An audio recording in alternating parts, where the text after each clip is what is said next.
Eh ben, bel et bien, sur ce plateau, je suis avec l'homme dédié H2 Bédilor. Sur ce plateau, à qui j'ai dit bonjour.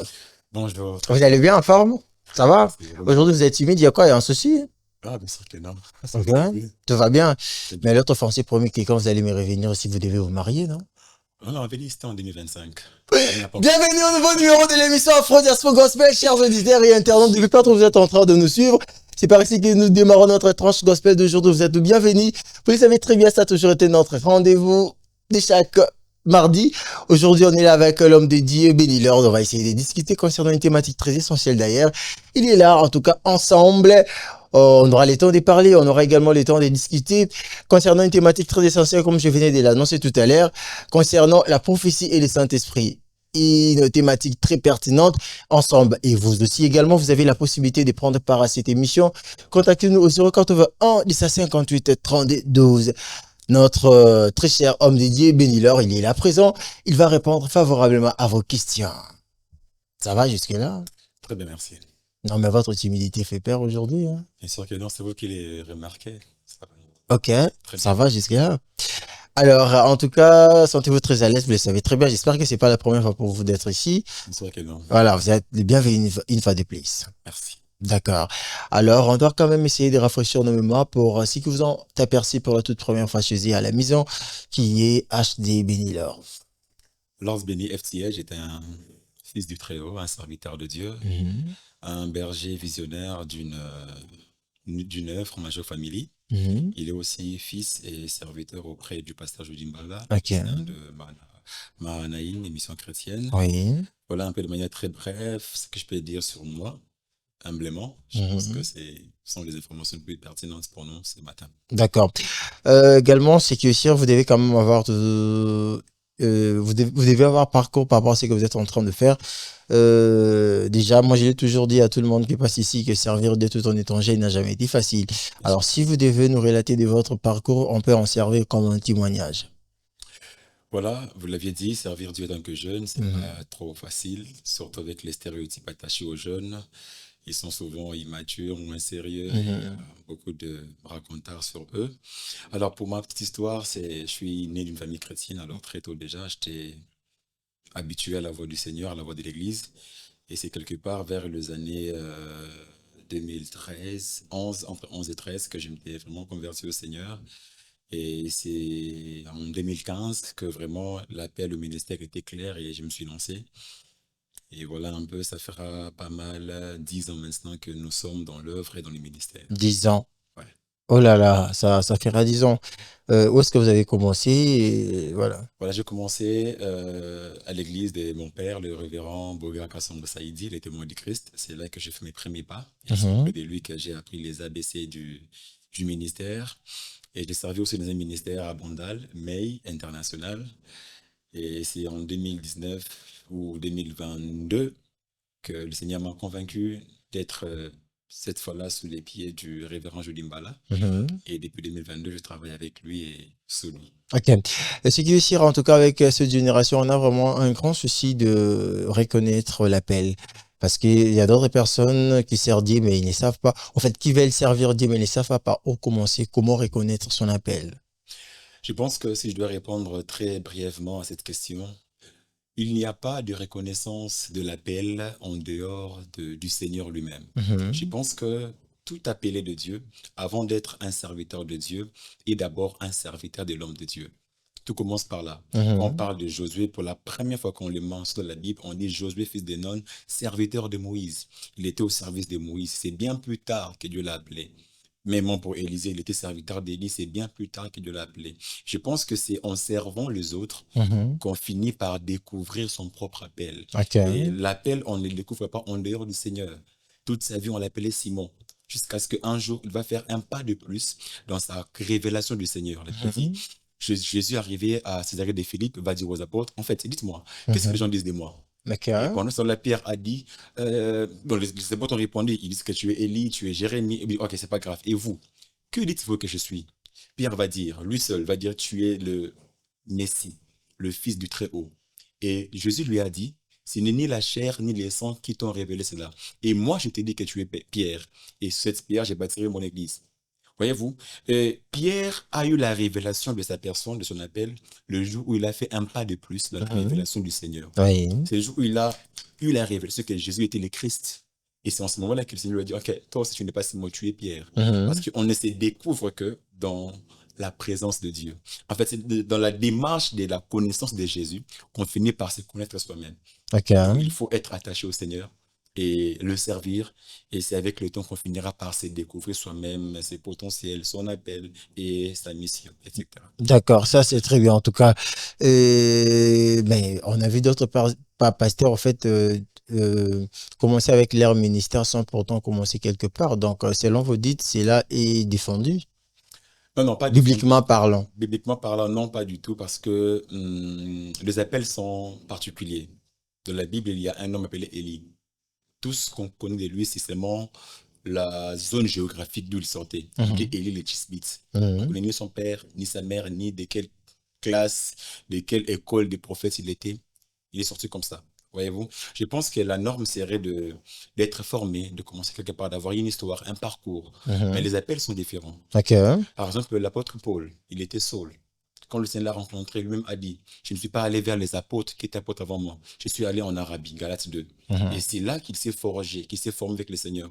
Jusqu'à ce qu'il va commencer les ministères. Lorsque ses œuvres vont commencer à crier, c'est alors que Barnabas va le conduire au clergé, auprès des Mhm. apôtres pour qu'on le reconnaisse. Ok. Il a commencé tout seul. Alors moi, je pense que, moi, je crois en la paternité. Et j'ai un très grand regard sur la paternité. Mais je pense aussi que les appels sont différents. Chacun a son appel propre à Mhm. lui. Et cela, il faut laisser au maître de juger son serviteur. Ok, ça c'est très bien. Servir Dieu tout en étant jeune aujourd'hui, je vois que ça fait votre fierté. Au moment où la société a acquise que ce sont deux églises qui sont à la base de beaucoup de fainéantisme de jeunes aujourd'hui.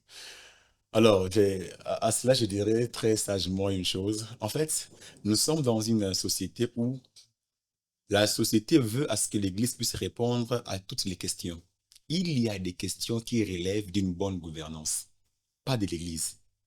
Mais aujourd'hui, l'Église a un peu la même mise sur tous les aspects de la société parce que on a quand même... On doit se faire comprendre, s'il ouais, vous plaît. Si aujourd'hui le jeune ne travaille pas, parce que là, moi, je peux dire bon, à bien 50%, c'est sûr, ce que nous sommes en train de vivre. Il y a des jeunes qui ne veulent pas travailler, ils sont tout le temps à l'église, en train de chercher Dieu. Bon, moi, je cherche Dieu non, non, parce que Dieu non, va non, me bénir, je dois servir Dieu. bien sûr que non. Alors, on sert Dieu, mais on reste fainéant, on est à Je n'ai l'église, on est à la permanence, et puis voilà. Alors, s'il y a de telles pratiques à l'église, ce sont des pratiques très prohibées qu'il faut vraiment fustiger, je pense. Parce que moi, personnellement, j'ai grandi dans l'école du révérend Boga Kassongo Saïd. Lui m'a dit qu'il n'existait pas d'appel en plein temps. Mhm. Parce que même ceux qui disent qu'ils sont appelés en plein temps, ils ont le temps pour se reposer, le temps pour s'occuper de leur famille, le temps pour faire autre chose. Ils pouvaient se trouver du temps pour travailler. Voyez-vous, il n'y a pas une affaire de tout abandonner, servir Dieu. Je ne pense pas. Je ne pense pas. Et si les gens ne travaillent pas, s'ils sont fainéants, ce Mhm. n'est pas parce que l'Église leur a incité à cela. Ok. Là, il faut se le dire. Mhm. Voyez-vous, il y a de ceux-là qui sont serviteurs de Dieu, mais qui occupent des très hautes fonctions dans le gouvernement, dans le pays. Ils sont à la présidence, ils sont à la primature, ils sont à l'Assemblée nationale, mais ils sont serviteurs de Dieu. Parce que même notre Seigneur, il était lui-même sacrificateur et roi. Et la Bible dit, lorsqu'il partait, il a fait de nous un royaume et des sacrificateurs. La sacrificature, nous l'exerçons dans le milieu chrétien, le milieu sacerdotal, le milieu ecclésiastique, mais la royauté, c'est dans la société, c'est dans Mhm. les gouvernements, c'est dans l'assemblée, c'est dans la société qu'on peut manifester notre royauté. Le Seigneur n'est pas contre le fait qu'on doit travailler, Mhm. être stable financièrement, prendre très bien soin de nos enfants et le servir. Il n'est pas contre cela. Mais le problème, par contre, c'est une question des priorités. Mhm. Le Seigneur veut que même si nous sommes en train de travailler, que dans l'échelle de priorité, que Dieu soit mis en première place. Mhm. Je suis d'abord serviteur de Dieu avant d'être expert pénitentiaire, par exemple, parce que je travaille. Ok. Voyez-vous, le Mhm. Seigneur veut que dans l'échelle de priorité, que lui passe en premier lieu avant toute autre chose. Mais D'accord. il n'est pas contre le fait que nous puissions travailler. Et d'ailleurs, nous, dans nos églises, nous encourageons les jeunes à travailler. Ok.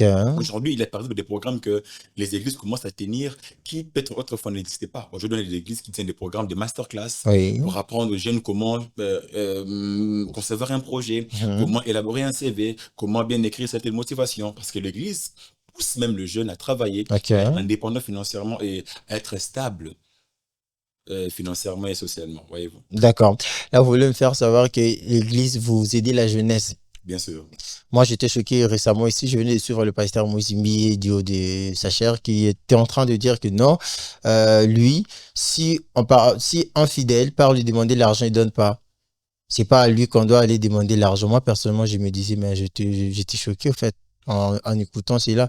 Comment c'est lui, le pasteur, le père de l'église, mais il dit que non, si un fidèle part lui demander l'argent, en fait, c'est pas au fidèle d'aller lui demander l'argent. Et là, c'est compliqué. Déjà, je n'ai pas suivi cette portion de cette vidéo. Je ne sais pas dans quel contexte il a dit ça. Mais je pense aussi que ce n'est pas le premier rôle d'un pasteur, de Mhm, l'argent aux fidèles. Moi, j'ai grandi avec la perspective qu'auprès des hommes de Dieu, je préfère recevoir le bien spirituel qui peuvent m'aider à engendrer de l'argent plutôt que l'argent lui-même. Je ne mhm. sais pas si je me fais comprendre. Oui. J'ai grandi avec cette perspective. Auprès de mon père, je ne demande pas les biens matériels et financiers. Ça passe. Je préfère recevoir de lui la bénédiction qui me permettra d'être indépendant. Je recevoir de lui la sagesse, la connaissance qui me permettra de mettre en place mes projets et avancer. Donc, je ne sais pas dans quel contexte il a dit ça, mais je crois aussi que ce n'est pas le rôle premier d'un pasteur qui est de commencer à donner l'argent à tous les fidèles. Mais Mhm, je pense qu'à un certain moment, lui-même le fait. Il aide plusieurs jeunes qui ont des projets, qui ont des besoins, étant que pasteur, parce que, étant que chrétien d'abord, il n'y mhm. a pas que, il y a plusieurs types d'offrandes. Il n'y a pas que la dîme, il n'y a pas que le prémisse. Il y a une offrande que nous oublions de fois, que la Mhm, Bible mentionne très bien. On appelle ça les aumônes. Les aumônes, on ne les donne pas à Dieu, on mhm. les donne aux démunis. On les donne aux pauvres, on les donne aux mendiants, on les donne aux veufs, on les donne aux orphelins. Voyez-vous, étant que chrétiens, enfants de Dieu, Oui. nous avons tous cet élan de cœur d'aider les plus démunis. Mais je ne pense pas que le passé l'a dit d'une manière pour dire que, voilà, je pense qu'il faut peut-être suivre très bien le contexte pour bien commenter là-dessus. Si vous pouvez également nous dire quelle est la place de la gloire dans un ministère, La ministère gloire, d'un pasteur, qui que ce soit. la gloire. Oui, oui, la gloire.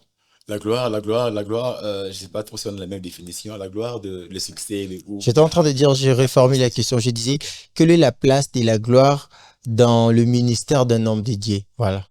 La place de la gloire, c'est même le concept de gloire que j'essaie de comprendre dans votre question. Parce Mhm, que la gloire, moi, je pense que c'est c'est- c'est- c'est- c'est tout ce que Dieu représente, voyez-vous. mhm, Je pense qu'on ne peut pas faire ministère sans mhm. être accompagné de ce Dieu-là, Ok. qui marche avec nous. Mhm, Depuis la sortie de l'Égypte, Moïse a marché avec Dieu par la colonne de nuée, la colonne de feu. Et notre Dieu est glorieux. Je pense que même dans le ministère, très souvent, nous ne commençons pas avec l'argent, peut-être du Père spirituel oui. ou quelque chose. Nous commençons avec l'appel, nous commençons avec ce Dieu qui marche avec nous. Je pense qu'il n'y a pas raison d'être d'un ministère si Dieu n'est pas avec toi. Ok. Voyez-vous? Si c'est dans ce sens-là que vous parlez de la gloire, si c'est dans le sens où on fait allusion au succès, à la renommée, Oui, c'est ça. oui. Oui. Alors, je pense que c'est quand même important, mais il faut seulement très bien asseoir les choses. Ok. Par exemple, moi, je ne suis pas très fort dans les réseaux sociaux, vers faire ma publicité, payer pour ça. Je ne suis pas très fort dans ça, je n'y vais Oui. pas. Mhm, Mais je pense que le succès, la renommée n'est pas l'objectif, mais ça sera plutôt un canal. mhm. Parce que je pense que je porte en moi une parole de vérité. Je porte en moi, je prêche un message vrai. Alors, si aujourd'hui Dieu me faisait la grâce d'avoir une plus grande renommée, Oui. ça ne serait pas pour mon but à moi d'être connu, reconnu. Ça serait pour moi un moyen de faire entendre encore plus loin ma voix. Ok. Voyez-vous. Alors, la renommée n'est pas une mauvaise chose, c'est une très bonne chose. Mhm. Parce que plus on se connaît, on a imaginé un pasteur qui a plus de 3 millions de gens qui le suivent. S'il prêche la vérité chaque jour, c'est que dans son auditoire, il a plus de 3 millions de vies qu'il transforme chaque semaine. Mhm. Et c'est le Seigneur qui est bénéficiaire, c'est le royaume qui est en train d'en profiter. Pas un Contrairement, problème. contrairement à ce que nous sommes en train de vivre aujourd'hui, parce que là, vous êtes HD, mon HD. Si peut-être aujourd'hui on se voit comme ça, c'est parce que peut-être vous n'avez pas encore atteint, comment je peux dire, euh, Une certaine renommée, une certaine voilà, voilà, gloire. exactement, vous avez compris. Parce que par après, ça devient maintenant compliqué. Ça devient l'histoire des audiences. Pour voir le pasteur, il faut passer par telle personne. Moi, personnellement, je l'ai vécu si je dois partager cette expérience. Je devais aller voir un pasteur renommé, très renommé. Personnellement, j'avais des problèmes. Je me suis dit, bon, je peux aller quand même voir le pasteur. Et en allant, j'ai d'abord vu son secrétaire. J'étais censé de relater tout ce que je devais dire au pasteur, au secrétaire. Wow. Mais maintenant, là, c'était en fait à lui, au secrétaire, d'analyser pour voir si je peux voir le vieux ou si je ne peux pas. Vous voyez l'église d'aujourd'hui? Oui, c'est un constat et je ne dirais pas que vous dites faux. Mhm. C'est quand même vrai, mais je pense que on ne doit pas toujours voir les choses d'un seul angle de vue. D'un côté, je pense que c'est un problème de cœur. Je pense que normalement, si on a un cœur brisé par le Seigneur, la renommée, la gloire ne changerait pas notre cœur vis-à-vis de ses brebis. Mhm. Parce qu'on est serviteur de Dieu, on est berger de son troupeau, de ses Oui. brebis.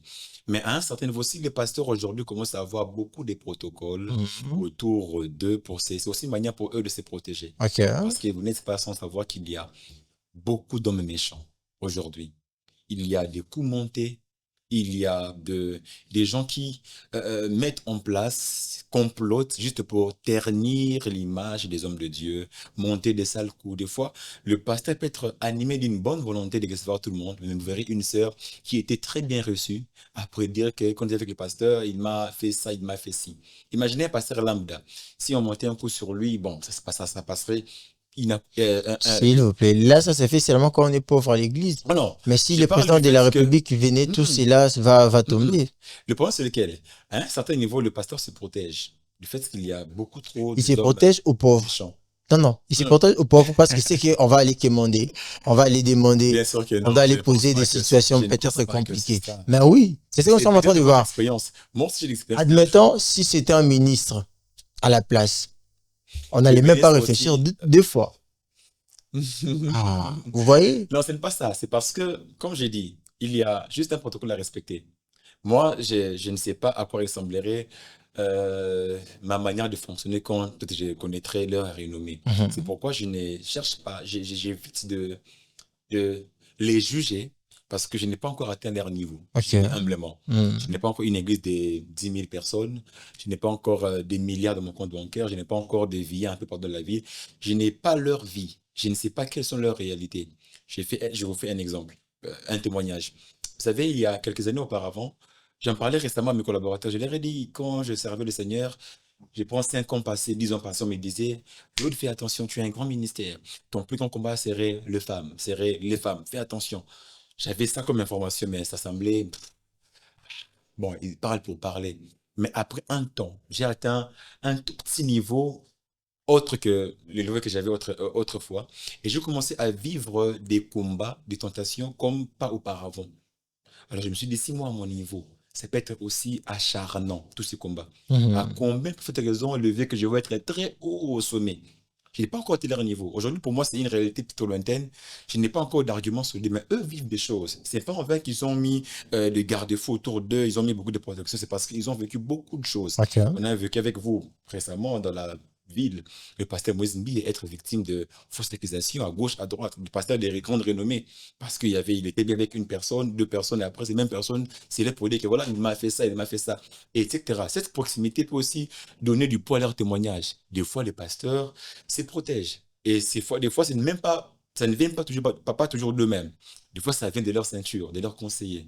Parce qu'aujourd'hui, moi, je dis ça aux gens, il n'y a que le pauvre qui refuse même d'écouter des conseils gratuits. Mhm. Parce que les hommes avec du pouvoir payent des gens pour être leurs conseillers. Ok. Un pauvre, quand tu dis, ne fais pas ça, il refuse même le conseil gratuit. Or que des gens riches payent des hommes pour être leurs conseillers. Des fois, ça ne vient pas d'eux-mêmes. Ce sont leurs conseillers qui leur disent, papa, avec cette renommée, avec cette gloire, vous devez vous protéger pour éviter. Il faut que suivre ou accepter les conseils de leurs collaborateurs. Ok, Oui, c'est ça un peu c'est très ça. bien. Et vous avez dit que votre plus grand combat du ministère, c'est? J'ai pas dit ça. Je vous rappelle que vous êtes connecté, branché en direct à la radio. Il y a un souci? Ah non, je n'ai pas dit ça. Ah. Vous qui venez de nous prendre en cours, je vous rappelle que vous êtes branché connecté en direct à la radio Afro Diaspo. Vous savez, avec l'homme dédié, Benny Lord. J'espère que ça se passe bien jusque-là. D'ailleurs, il est en train C'est de... toujours un plaisir d'être avec vous. D'accord. Ça, c'est très bien. Alors, si on doit continuer cette fois-ci, on essaye quand même de prendre notre thématique. Donc, on devait parler du Saint-Esprit et la prophétie. Déjà, comment vous définissez le Saint-Esprit? Oh, le définir, c'est compliqué, je ne saurais pas le faire. Mais je Mhm. peux tenter quand même de le décrire.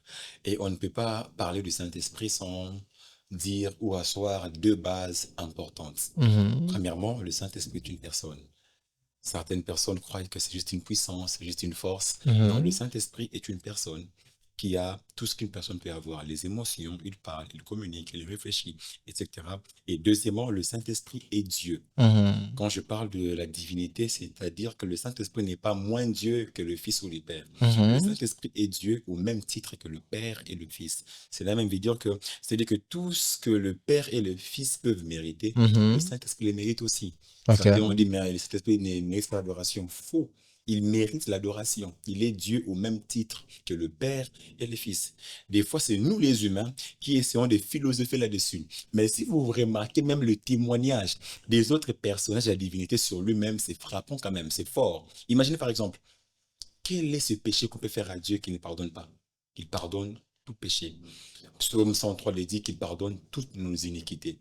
Le Père pardonne, le Fils pardonne. Mais le Fils a dit, le Père peut pardonner tous les péchés, mais il y a un péché qu'on ne pardonnera pas. C'est Mhm. le blasphème contre le Saint-Esprit. Ok. Vous voyez même que les autres personnages de la divinité accordent un peu une grande valeur au Saint-Esprit, mais c'est nous, les chrétiens, qui essayons un peu de le diminuer. Ok.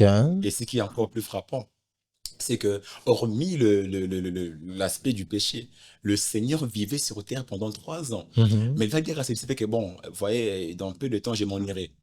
Les disciples étaient tristes, attristés. Comment t'en aller? Il a dit, oh, attendez, il vous est avantageux que moi je m'en aille. Mhm. Parce que si je ne m'en vais pas, lui ne viendra pas. Le consolateur ne viendra pas. Imagine la phrase. Il dit, il vous est avantageux que moi je m'en aille. Comme pour dire, il est plus dans votre intérêt que moi je m'en aille pour que lui vienne. Ok. Voyez? Donc, c'est-à-dire que eux-mêmes accordent une grande valeur au Saint-Esprit, mais des fois, c'est nous, les chrétiens, et surtout les humains très mal informés, qui essayons de diminuer, de dénigrer le Saint-Esprit pour dire qu'il n'est qu'une force, il n'est qu'un vent. Loin de là. Il est Ok. Dieu au même titre que le Père et le Fils. Très bien. Et on peut également savoir quel est le rôle du Saint-Esprit à l'Église. Il a plusieurs rôles. Déjà, premièrement, parce que vous parlez de l'Église, il est le chef de l'Église sur terre, il est le guide. Le Mhm. Seigneur est parti, c'est lui qui guide l'Église, c'est lui qui dirige l'Église. L'Église fonctionne par lui. Tout se passe par lui. Et je vais aller un peu plus loin, quitter seulement l'aspect de l'Église, pour Oui. comprendre que, vous savez, le Seigneur Jésus est venu sur terre vivant et accomplissant sa mission. Et dans l'accomplissement de sa mission, il était aussi venu nous apprendre plusieurs choses, parmi lesquelles j'ai retenu 2 choses. Le Seigneur Jésus, durant les jours de sa chair, était venu nous apprendre qu'un divin peut vivre comme un humain. Mhm. On a vu le Seigneur pleurer devant la tombe de Lazare. On a vu le Seigneur dormir dans la barque. Voyez-vous, il est venu nous apprendre que un divin peut vivre comme un humain. Mais aussi, il est venu aussi nous apprendre qu'un humain peut aussi vivre comme un divin. Parce qu'il n'est pas seulement descendu, il est descendu pour nous faire aussi monter. Il a pris notre place pour que nous aussi nous prenions sa place des fils de Dieu. Mhm. Voyez-vous? Et dans ces 2 enseignements, une base revient. C'est qu'il n'y a pas de vie sans Saint-Esprit. Ok. Il n'y a pas de vie chrétienne, il n'y a pas de vie spirituelle sans Saint-Esprit. Mhm. Remarquez la vie de Jésus. Son histoire commence avec le Saint-Esprit. Lui n'est pas né de la sémence d'un homme. C'est le Saint-Esprit qui est son géniteur. Parce que la Bible dit que c'est lui qui a couvert Marie pour que Marie tombe enceinte de Jésus. Et son ministère public a commencé par une phrase. Luc 4, 18. L'Esprit du Seigneur est sur moi, car il m'a oint pour annoncer. Il a commencé par le Saint-Esprit sur lui, le régnant. Et toute sa vie ministérielle est caractérisée par une phrase. Mhm. Acte 10, verset 38. Vous savez comment Dieu a oint du Saint-Esprit et de force Jésus de Nazareth. Voyez-vous, toute sa vie s'est faite par l'onction et la force du Saint-Esprit. Et même sa mission était de mourir pour nous, pour nos péchés. Et pour Mhm. cela, il devrait porter notre péché. Remarquez dans Matthieu 26, à Gethsemane, il a pleuré 3 fois. Il a dit au Seigneur, si tu peux ôter cette coupe de moi. Parce que ça le dérangeait tellement de porter le péché, lui qui était saint depuis l'éternité. Et il avait très mal, il était attristé de son cœur. Maintenant, d'où lui est venue la force pour se livrer quand même? La Bible dit dans Hébreux 9, 14, Mhm. que c'est par un esprit éternel qui s'est offert. Donc pendant ce temps, c'est l'Esprit de Dieu qui l'a aidé à s'offrir à la croix. Et il est mort le 3e jour, qui l'a ramené à la vie. Ok. Romains 8, 11 dit que si l'Esprit de celui qui a ressuscité Jésus-Christ d'entre les morts habite en vous, il ramènera aussi vos corps mortels à la vie. C'est l'Esprit de Dieu qui a aussi ressuscité Jésus après 3 jours. Donc depuis sa naissance, son ministère, sa mort et même sa résurrection, c'est fait que par le Saint-Esprit. Comme pour nous dire qu'il n'y a pas de vie sans Saint-Esprit. Ça, Tu c'est ne très peux bien. pas être chrétien Mhm. sans Saint-Esprit. Tu ne peux pas avoir une vie spirituelle puissante, efficace sans le Saint-Esprit. D'accord. Impossible. Ça, c'est très bien. Je retenais des choses personnellement. Alors, vous avez dit que le Saint-Esprit, c'est lui qui est au centre de l'Église, c'est lui le dirigeant de l'Église.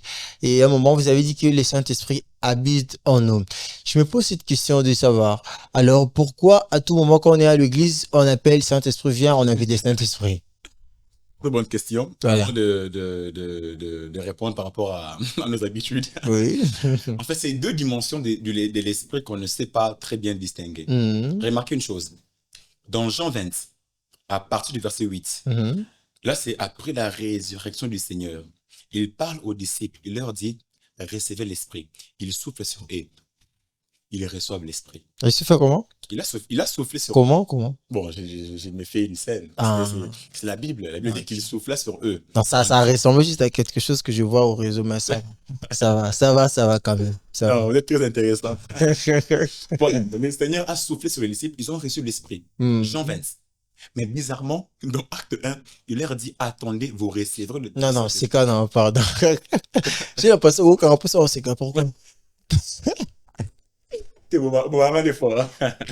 Allez-y, C'est continue. énormément de fort, mon maman fort. Merci, Hein? c'est bon, allez-y. Vas-y. Non, C'est pendant juste- la monnaie au soufflé, je me suis dit, bon, je me suis dit, N'attends pas ce qu'on ah, ok. Allez-y, d'accord, on continue, c'est bon. Voilà, je disais que dans Jean 20, le Seigneur va souffler sur les disciples. Là, ils ont reçu l'Esprit. Ils ont reçu l'Esprit. Mais dans Acte 1, il leur dit, attendez, vous recevrez la puissance du Saint-Esprit. Mais attendez, Seigneur, le Saint-Esprit, on l'a déjà reçu ou pas? C'est clair. Hmm. Dans Jean 20, ils ont reçu le Saint-Esprit en eux, qui habite en eux. Et tout chrétien, lorsqu'il croit au Seigneur, lorsqu'il est sauvé, Hmm. le Saint-Esprit habite en lui. Mais dans Acte 1, le Seigneur parlait leur disait, attendez, vous recevrez le Saint-Esprit, non plus en vous, mais survenant sur vous. Parce que là, on fait allusion même à l'onction de l'Esprit, ou même, si vous voulez bien plus tard, au baptême du Saint-Esprit. Vous voyez, il y a deux choses. Il y a l'Esprit qui vit en nous, qui nous aide à ressembler à Jésus, nous aide à craindre le Seigneur, nous aide à produire le fruit de l'Esprit en nous. Mais il y a aussi cet esprit qui vient sur nous, parce qu'il nous a Exactement. menés à des opérations d'ordre spirituel. Ça, c'est très bien. Alors, parlons, on peut dire que c'est une erreur d'implorer le Saint-Esprit à tout moment à l'église. Parce que, bon, en fait, quand je dis ça, c'est presque chaque semaine et puis chaque jour. Le lundi, on est là, culte de maman, Saint-Esprit vient. Et puis le jeudi, on est là, la jeunesse, Saint-Esprit vient. Et le dimanche encore, on se remet. Ce n'est pas une erreur. Il vient combien de Parce fois que au fait? la plénitude du Saint-Esprit n'est pas définitive. Ok. C'est pas une chose qu'on reçoit aujourd'hui et on marche avec toute la vie. Non, mais comment vous Chaque pouvez dire ça? jour, Au on moment où doit vous avez dit aspirer à la qu'il habite plénitude. en nous. Quelqu'un qui habite en moi, c'est bon, ça suffit, c'est bon, je suis avec lui, je me promène avec lui. Pas pour moi, parce que moi, chaque jour, j'ai besoin d'épuiser en lui la force pour exercer. Non, Et j'ai épouser besoin la qu'il force, me on comprend. ravitaille. Mais l'appeler venir à tout moment, là, ça Non, devient quand même là, on abusif. fait appel à la plénitude du Saint-Esprit. Et même la Bible nous enseigne que c'est une chose qu'on doit désirer quotidiennement. Chaque jour, on doit aspirer à la plénitude du Saint-Esprit. Et ce n'est pas une erreur que le matin, tu dis, Saint-Esprit, remplis-moi de toi. Demain encore, remplis-moi. C'est pas une erreur. C'est Remplir, il n'y a vraiment, pas de problème. Mais viens. C'est des trop quand même. peut-être qu'on fait déjà une manifestation du Saint-Esprit. Ok. C'est des trop, maintenant. Non, mais c'est comme il est trop. C'est sérieux. Parce qu'on est là chaque jour, Saint-Esprit vient, Saint-Esprit Non, vient, loin de là, Saint-Esprit vient. c'est tout à fait normal parce que on doit chaque jour aspirer à un peu plus de lui. D'accord, ça c'est très bien. Vous avez dit également, je suis vraiment là, que le Saint-Esprit est en vous. Alors, comment, quand le Saint-Esprit est déjà en moi, je peux encore demander au Saint-Esprit de me toucher? C'est ce que nous voyons dans des requêtes dans nos églises. Saint-Esprit, touche-moi. Comment la personne qui est en moi peut encore me toucher? Très bien, très bonne question.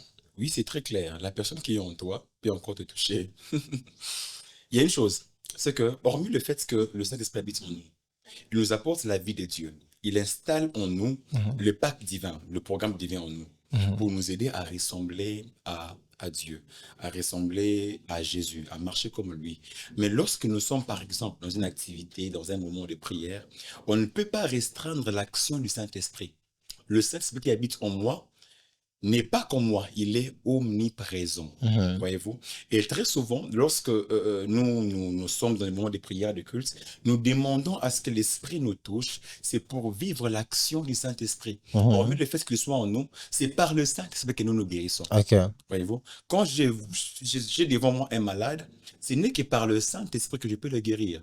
Voyez-vous? Et lui doit recevoir une touchée de l'Esprit, une action apportant la guérison. Et des fois, quand on nous demande ce que l'Esprit nous remplit, c'est parce que nous nous touche, c'est parce qu'on veut vivre une action de lui par rapport à nos attentes. Par exemple, je suis faible. Je veux qu'il puisse me revigorer. Par exemple, je suis malade. Je veux qu'il puisse me guérir. Et c'est là, je m'attends à son action. Et très souvent, lorsque le fait, c'est par la touche de l'onction de Dieu. D'accord. Ça, c'est très bien. Également, alors, si on peut savoir, en fait, comment reconnaître que j'ai le Saint-Esprit en moi? Premièrement, c'est par la foi. Pourquoi? Parce que, comme j'ai dit tantôt, c'est une vérité. Lorsque nous recevons le Seigneur Jésus-Christ, le Saint-Esprit habite en nous. Donc, vous devrez avoir la foi pour les reconnaître d'abord. Pourquoi? Parce que même le salut est une affaire de foi. Imaginez un peu parce que, vous savez, même dans les temps anciens, si le sien, les Juifs n'ont pas reçu le salut, c'est parce que c'était très beau pour être vrai. Imaginez une personne qui a commis beaucoup de désastres, de meurtres, il a assassiné, il a commis beaucoup de péchés. Et vous dites à cette personne, faites la paix d'acceptation, croyez seulement. Si vous croyez seulement, vous le confessez par la bouche, le Seigneur est en vous et va être pardonné. Mhm. Tiens, tout ce que j'ai fait, conspirer de 3 minutes. Non, non, non, non, c'est trop beau pour être vrai. Mais c'est une question de foi. Il faut Mhm. croire dans son cœur et confesser de sa bouche que Jésus est Seigneur et puis il va te sauver. Mhm. Et même pour le reconnaître, premièrement, c'est d'abord par la foi. Quand j'ai reçu le Seigneur, je sais qu'il habite en moi. Mais je peux aller plus loin par rapport à votre question. Mhm. Comment maintenant, nous qui ne sommes pas en toi, comment on peut reconnaître que tu as le Saint-Esprit? Mhm. Et là, le Seigneur est clair. Il dit, vous les reconnaîtrez par leurs fruits. C'est ce que j'aime. Le fruit de l'esprit, ce n'est pas la prophétie. Le fruit de l'esprit, ce n'est pas la prédication. Le fruit de l'esprit, ce n'est pas la puissance. Le fruit de l'esprit, ce n'est pas l'onction. Comme pour dire, ce n'est pas par ces choses-là que vous les reconnaîtrez. Galates 5, 22. Le fruit de l'esprit, c'est l'amour, Ok. la joie, la tempérance, la bonté, la fidélité, etc. Donc, ce n'est pas d'abord par les actions qu'ils font à l'église. Ce n'est pas d'abord par le fait qu'ils reproduisent les œuvres de Jésus qu'on les reconnaîtra. Non, non, non. C'est d'abord par le fait qu'ils manifestent la nature de Jésus. Mhm. Comment reconnaître? C'est lorsque vous voyez quelqu'un manifester une douceur, une tempérance, une Mhm. humilité, un grand amour. Vous saurez que cette personne-là a le Saint-Esprit. Sous question rapidement. Et maintenant, qui peut avoir le Saint-Esprit? Tout chrétien, tout celui qui croit au Seigneur Jésus-Christ. Donc, à condition qu'on soit chrétien. Chrétien. Parce que Automatiquement, on voyez a bien le que dans la Saint-Esprit. Bible, on parle d'un magicien, Elimas, si je ne me trompe, dans Acte 8. Mhm. Il a vu les apôtres manifester l'Esprit de Dieu. Il est venu pour leur dire, vendez-moi l'Esprit. Mhm. On ne vend pas le Saint-Esprit. Il n'y a pas une autre voie par laquelle on peut le recevoir. Il n'y a que la voie du salut. Vous recevez le Seigneur et dans Mhm. le pack du salut, il y a le Saint-Esprit qui habite en vous. Ok, ça c'est très bien. Mais il y a quand même des gens qui ne prient pas, qui ne prient pas, mais à des fois tu l'entends dire que non, en fait je voulais faire telle chose, mais le Saint-Esprit m'a parlé. Et reste, je vais avoir un voleur vient de voler quelque part. Et reste-moi, j'ai fui. Sinon, il y a le Saint-Esprit qui m'a interpellé pour me demander des fois, reste-moi si j'étais là, on allait par exemple me tuer. Alors, donc là, vous voulez vraiment affirmer que ceux qui ne sont pas chrétiens n'ont pas le Saint-Esprit. Clairement, ils n'ont pas le Saint-Esprit. Ceux qui ne sont pas chrétiens, ils n'ont pas le Saint-Esprit. Alors, ne Alors, confondez pas, l'esprit qui sauve les non-chrétiens, c'est quel esprit? ils ne sont pas sauvés. Alors, ne comprenez pas Non, l'intuition, mais ils sont quand même sauvés. ne Ils sont confondez prévenus pas. des fois par du sang. Ils sont Non, également ça, protégés. c'est leur instinct, c'est leur intuition. Mais Mhm, ce n'est pas le Saint-Esprit. Parce que vous n'oubliez pas que depuis le début, nous avons été créés à l'image et à la ressemblance de Dieu. mhm, L'image fait appel à la nature, la ressemblance fait appel au fonctionnement. C'est-à-dire que mhm, depuis la création, nous avons été créés avec la nature de Dieu et avec le fonctionnement de Dieu. mhm. Parenthèse, c'est pourquoi le premier test de l'humanité était un test prophétique. La Bible dit, Dieu a ramené les animaux vers Adam. La Bible précise pour voir comment Adam les nommerait. En fait, Dieu avait une idée sur les noms qu'il devait avoir tous les animaux. Mais Dieu attendait d'Adam qu'il puisse avoir la même idée que lui. Ok. Voyez-vous? Et Adam a nommé les animaux et Dieu n'a pas été contre. En d'autres termes, Adam a réussi. Il a nommé les animaux selon que Dieu attendait qu'il le fasse. Voyez-vous? Mais le péché est arrivé. Le péché a amené la déchéance de la nature. On a perdu la nature divine en nous, le fonctionnement. Mais il y a quand même certaines séquelles qui restent. Voyez-vous? Et l'instinct peut aider quelqu'un. Il était là, il ne l'a pas senti, il ne l'a pas fait. Et il y a des femmes qui ne sont pas chrétiennes, mais qui ont une forte intuition. Amela Massanga, qui ne la bosse, mais yo pécheur, yé pécheresse. Mais se retromper à Yébak. Non, j'étais avec cette fille-là, j'ai senti. Eh ben, on est une Saint-Esprit, intuition. Ok. Voyez-vous, il y a des choses comme ça qui fonctionnent en nous, dans l'homme, et ce n'est pas forcément le Le Saint-Esprit. Saint-Esprit. Voyez-vous. D'accord. On essaie quand même de comprendre, malheureusement, de bonnes choses ne dire jamais. On n'a même pas eu le temps de parler de la prophétie. Dommage. Le temps nous fait défaut. Malheureusement. Ah, j'espère que prochainement, on va encore revenir ici pour anticiper concernant d'autres sujets. J'espère qu'il y a beaucoup à dire même sur les Saint-Esprit. On n'a même pas encore fini. On a presque rien dit. Ah, là. Alors, rapidement, si on doit clore à ces sujets, qu'est-ce qu'on peut retenir? Alors, déjà, je n'aimerais pas qu'il retienne quoi que ce soit de moi. Mhm. Moi, je ne suis pas très important que cela. Puisque nous parlions du Saint-Esprit, alors j'aimerais dire une dernière chose. Je rappelle deux choses que j'ai dites. Premièrement, j'ai dit qu'il n'y a pas de vie sans Saint-Esprit. Ok. Jésus lui-même, le Fils de Dieu, a eu besoin du Saint-Esprit depuis sa naissance jusqu'à sa mort et à sa résurrection. Amen. Et étant que chrétiens, nous avons besoin quotidiennement du Saint-Esprit. Pourquoi? Pour deux grandes raisons avec lesquelles vous devriez rester et retenir. Pourquoi? Premièrement, parce que c'est le Saint-Esprit qui nous permet d'être à l'image de Dieu. Ok. C'est-à-dire de répondre aux attentes de Dieu. Ézéchiel 2, le verset 1, je paraphrase, il dit quelque part que la parole de l'Éternel me fut adressée en ces mots. Fils de l'homme, tiens-toi sur tes pieds. La parole est venue, la volonté de Dieu. Mais au verset 2, la Bible dit, il continue, l'Esprit de Dieu entra en moi et me fit tenir debout. Dieu a dit, fils de l'homme, tiens-toi debout. Mais pour que Ézéchiel réagisse, il fallait que l'Esprit entre en lui et le permette de se tenir debout. C'est-à-dire que c'est le Saint-Esprit en nous qui nous permet de respecter la loi de Dieu, d'obéir à Dieu, de craindre Dieu, de marcher selon lui, de nous sanctifier, de marcher dans la pureté. C'est le Saint-Esprit. Lui nous permet de vivre comme Dieu veut que nous vivions. Et c'est aussi lui qui installe en nous le programme divin. Parce que Dieu, je vous ai dit tantôt, que Jésus nous a montré qu'un Dieu pouvait vivre comme un homme, mais aussi qu'un homme pouvait vivre comme un Dieu. Oui, c'est le Saint-Esprit qui installe le pacte divin en nous. Et vous verrez une personne avoir une tempérance qui dépasse la normale. Mais comment aurait agi? Oui, le fou de l'esprit en lui, le contraire de ne pas réagir. Mais ben, il faut passer à ma gauche, passer à droite. Oui, c'est l'esprit qui nous permet d'être extraordinaire. Et pas seulement dans les fruits, mais aussi dans les dons, qui nous permet de rencontrer des personnes malades, de leur apporter la guérison, et de leur transmettre la vie de Dieu. Voyez-vous? Donc, il n'y a pas de vie sans Saint-Esprit. Nous devrions chaque jour être dépendants de l'Esprit, chaque jour faire appel à l'Esprit, chaque jour dépendre de lui. Ça, c'est très bien.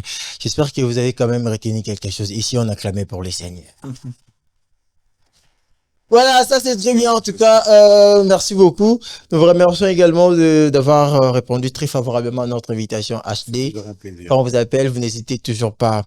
Alors ainsi qu'on va maintenant se séparer, j'espère que votre caméra là, vous savez comment ça se passe ici. Vous allez juste désannoncer l'émission et puis on va se séparer. Mais regrettez l'homme HD folie. Il a soufflé.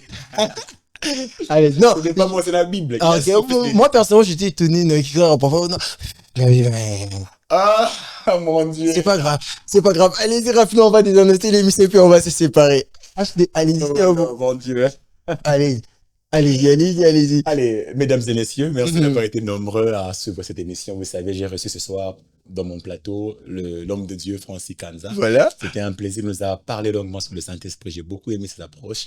Et en finissant, j'aurais bien voulu lui donner l'occasion de jeter une pierre, comme on dit, pour les bangs, mais malheureusement, je fais que des dédicaces à mes bien-aimés qui m'ont accompagné. Je salue mes filles, Patricia et Keren, qui ont été avec moi la fois dernière, aujourd'hui encore. Et c'est en ces mots que nous allons clore cette émission. Voilà. Je vous dis très prochainement, restez scotchés, restez attachés, abonnez-vous et likez. Ciao. Au revoir. Et si on applaudissait quand même.